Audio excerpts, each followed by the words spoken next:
What's up, guys? Today we're gonna be talking about the lighting's kind of like okay. We're gonna be talking about whatever you do, do it all for the glory of God. That's the Bible verse, 1 Corinthians 10:31. We're gonna be talking about kind of what it means and how to actually apply it. So what does it mean? It's kind of easy to understand what it means. Whatever you do, do it all for the glory of God. That makes sense. It's kind of an easy verse to understand, right? So like if you want to do something, like whatever, do it for God's glory.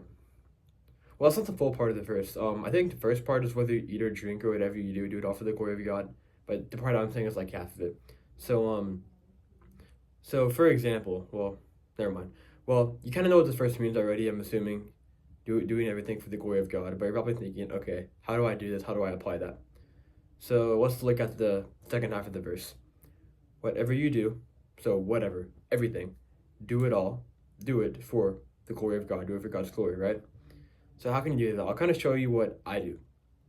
So for example, I have a poster like right back, my finger is right here.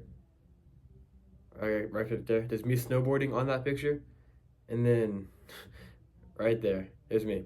And then that text up there is talking about, this is the verse right there.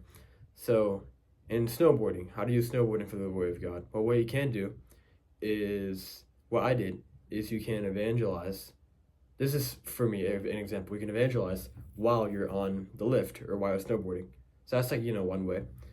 Or think about, like, let's say you have a new hobby and then you like to let me think here. What's like a hobby people want to do? Let's say you're getting into knitting, like the two poles in the fabric or whatever. What you could do to do that for the glory of God is you could like make stuff for your friends at church. You could make like a blanket with like a cross on it. You could put a Bible verse in the stuff. These are kind of some examples. Like one more example. Let's say at your job you work at a fast food restaurant, right? What you can do is you can preach the gospel and tell your what's it called? Your other workers with you, I forgot the word, about the gospel. You could when you like people get their food, pick it up, you could say, God bless you, have a nice day, stuff like that. Those are some examples of how you can do stuff for the glory of God. And like make sure, this is what I do. If you want to start like doing a new hobby or like a new something or whatever, find a couple ways in your head you can do it for the glory of God. So that's kind of going to be the end of the video. I'm talking about 1 Corinthians 10:31. Hope you guys enjoyed. I'll see you next time. Have a great rest of your day.